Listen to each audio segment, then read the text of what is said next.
Pasaden azaroan, Luisi bat egon zen hemen, taluda jauzi egin zen, orduan hori dela eta zerbitzua gelditu egin zen, eta 2-3 egun beranduago, egon zen beste Luisi bat arek eta garrantzitsuagoa, hasi ginen proiektu bat egiten, hau dana konpontzeko, ezta.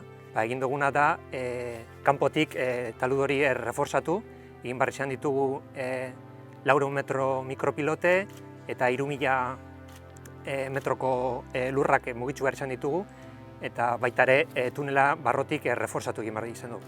3000 metro kubiko mugitu behar izan ditugu, eta ikusten duzuenez hemen, kanpoko aldea reforzatu behar izan dugu, bai anklajekaz, mikropilotekaz, eta gero barruan ere egindako kaltea konpondu behar izan dugu. Bestelako lanak egin dugu, hemen 1400 metroko trenbidea aprobetxatu dugu berrizteko, eta baita ere katenaria eta seinalizazioari, trenbidearen seinalizazioari buruzko lanak egin ditugu, mantentzen lanak aprobetxatu, 6 hilabeteko lanak izan dira, eta aprobetxatu dugu mantentzen lana horrek egiteko. Aurrekontua izan da 3,6 milioi eurotakoa, eta horietatik 1,2 milioi autobusaren zerbitzua prestatzeko izan da.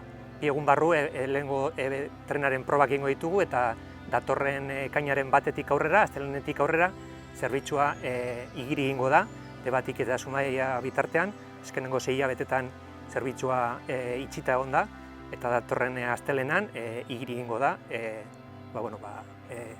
Debaldeko biztanle guztiak trena erabili ahal izan dezaten.